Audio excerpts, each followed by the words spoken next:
muito boa tarde para você. O Globo Esporte está começando no clima do Brasileirão, que está acabando. E claro que a gente vai falar muito da penúltima rodada do campeonato. Já notícias do Vasco, que briga contra o rebaixamento, do Flamengo, que está disputando o título. Vou começar com o Fluminense. Está em 5º lugar, tá lá, com chance de garantir uma vaga na fase de grupos da Libertadores, hein? Levantou o Presídio, linha de fundo, cruzou para trás, atenção, Martinelli! Gol! Martinelli! Gol de videogame do Fluminense! A boa fase do Martinelli é no mundo real mesmo. Com o meio-campo entre os titulares, o Fluminense não perdeu até agora. Foram 9 jogos, 6 vitórias e 3 empates. Ele marcou 3 gols no time profissional. Depois do último marcado contra o Ceará, o jogador foi chamado de Chavinelli nas redes sociais. Uma comparação com o meio-campo espanhol Xavi, campeão do mundo em 2010. Recebeu elogios do atacante Fred, que entende sobre fazer gols também no videogame. Igual eu no videogame mesmo, Vilani. Igualzinho eu no videogame. Quando a fase é boa, sobra confiança. Martinelli, ele sabe jogar bola, hein, Roger? Muita bola. Volante clássico, cabeça em pé. O Martinelli participou da arrancada do Fluminense no Brasileirão, um reforço da base que ajudou o time a se classificar para a pré-Libertadores de 2021. 8 anos depois, o clube está de volta à maior competição do continente. A gente sonha, sim, em disputar a Libertadores, fazer uma ótima campanha. Acho que trazer essa alegria de volta para o torcedor. Faltam 2 degraus até o fim do campeonato. Domingo o Fluminense enfrenta o Santos fora de casa. Depois o Fortaleza no Maracanã. Eles querem mais. Querem a vaga direta na fase de grupos. Para isso, o Fluminense precisa se manter entre os 4 primeiros. Um objetivo bem próximo da realidade tricolor.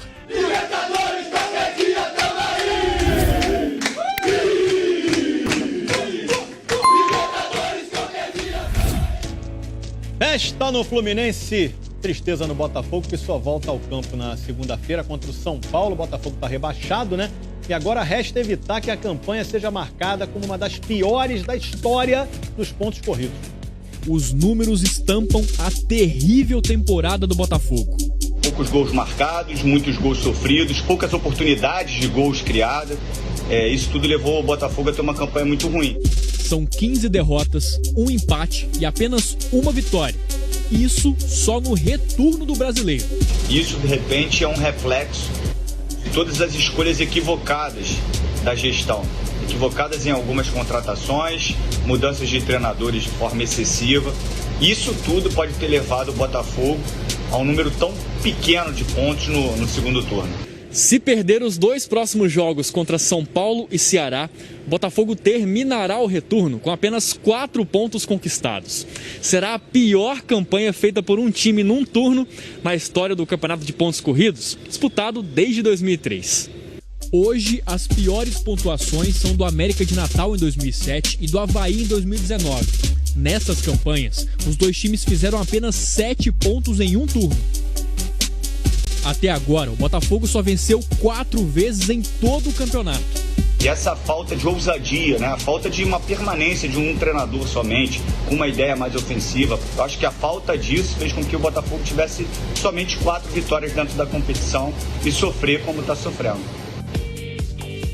Verdade. O podcast no Brasileirão, o Vasco enfrenta o Corinthians domingo, jogo importante na luta contra o rebaixamento. Agora, a escalação do Vasco tá difícil de adivinhar, hein? É como se fosse uma segunda pele. O meu look do dia é sempre camisa do Vasco. Todos os dias e em qualquer lugar. Eu já cheguei aí num casamento com a camisa do Vasco, você acredita, tá? Não tinha ninguém com camisa de time, só eu, né? Aí eu cheguei lá, todo mundo me olhando e tal, uns amigos comentando, essa daí é doente mesmo. A Thaísa coleciona camisas do clube, já tem mais de 30. A que eu mais gosto é a de 98, que foi da Libertadores, né? Foi do título da Libertadores. Aquele time que transformou muitos jogadores em ídolos vascaínos. Tempo de glória, bem diferente do que o clube vive hoje. No atual elenco, são poucos os considerados unanimidade pela torcida. e pelo treinador. Vanderlei Luxemburgo tem feito várias alterações no time por opção técnica, na busca pela equipe ideal. Isso aconteceu em 4 dos últimos 6 jogos. Fernando Miguel, Leandro Castan, Léo Matos, Henrique, Bruno Gomes, Benítez e Cano. 7 jogadores que são titulares sempre que estão à disposição do treinador. Eles só saíram do time por causa de problemas médicos ou suspensão. As outras 4 posições têm mudado de donos com frequência no Vasco. Vai vendo falha de um, vai vendo falha de outro, vai tentando mudar, colocando outras peças para ver se melhora. E o triste é porque a gente nunca vê essa melhora, né? E o tempo está acabando. O Vasco não vence há 5 jogos no Brasileirão, sendo 3 derrotas seguidas.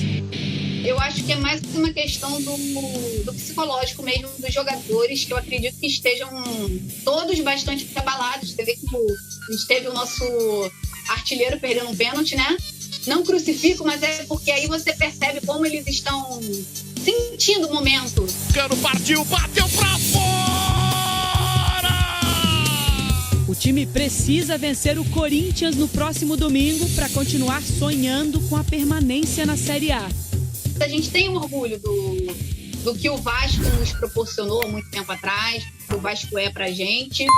E a gente, assim, só cobra dos jogadores, assim, a jogar agora com o coração na chuteira, porque é o que a gente precisa nesse momento, né?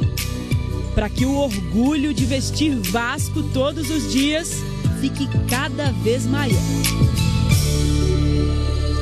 Penúltima rodada com cara de final. Se o Inter vencer é campeão, se o Flamengo vencer, toma a liderança do Inter. E ó, em decisão, o Flamengo conta com Gabigol.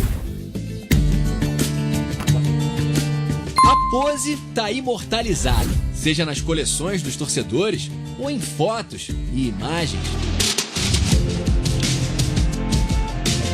Já é um grande símbolo de uma das gerações mais vitoriosas do Flamengo. 69 vezes Gabigol levantou os braços para comemorar, para mostrar a força e jogou nas alturas a autoestima rubro-negra. Gabi! Gabigol é o nome da emoção! A mais recente contra o Corinthians. E antes do jogo, ele já demonstrava o que sente em momentos assim. A gente está aqui mais uma vez juntos, todo mundo mais uma vez juntos, jogando a decisão. Vamos jogar, vai ser acontecer, aproveitar o momento. Quando a gente vai ver ali, a gente resolver esse dia. A preocupação que ficou depois do jogo, por causa das dores no joelho esquerdo, já não existe mais. Sem lesão, ele tá liberado para jogar. Assim como a Arrascaeta, que estava com dor no tornozelo direito. Desde que chegou ao Flamengo, Gabigol vem colecionando títulos e números impressionantes. Domingo tem mais um jogo decisivo pela frente. E em momentos assim, não costuma decepcionar. Se a gente contar apenas os jogos eliminatórios e finais, ele já disputou 46 partidas e marcou 21 gols. Claro que falando nisso, provavelmente as primeiras imagens que apareçam na lembrança dos torcedores sejam daquele jogo lá em Lima. Sem dúvida foram os 2 mais importantes na final de Libertadores. Mas se a gente voltar ao Brasileirão de 2019, ele fez o único gol do jogo contra o Grêmio. Essa vitória, combinada com a derrota do Palmeiras dias depois, deu o título ao Flamengo. Gabriel bateu! Gol! Marcou também na Recopa Sul-Americana contra o Independiente del Valle e na Supercopa do Brasil contra o Atlético Paranaense, atento para aproveitar a bobeira da defesa. O Gabigol entrou, tomou a bola, ficou com o gol aberto, meteu pro gol. São alguns dos gols dele, mas em decisões, Gabigol é importante porque é mais do que um artilheiro. Também ajuda os outros a marcar. Ele teve participação em outros 8 gols nessas partidas decisivas, dando assistências. Olha o Gabigol como olha. Ele olha, passa a mão e mete a bola. O Bruno Henrique sobe, dá o toque, tira do goleiro do Atlético Paranaense. Só passou em branco nos 2 jogos do Mundial Interclubes. E o goleador também vem controlando os nervos. Jogou as últimas 17 partidas pendurado com 2 cartões amarelos. E evitou uma suspensão com o terceiro. Só saiu da linha nesse período contra o Bahia, quando levou um vermelho direto. E para ratificar a boa fase na reta final do Brasileiro, fez um gol em cada um dos últimos 5 jogos. Ele pode até ter uma comemoração repetitiva, mas é uma imagem que nenhum rubro-negro cansa de ver.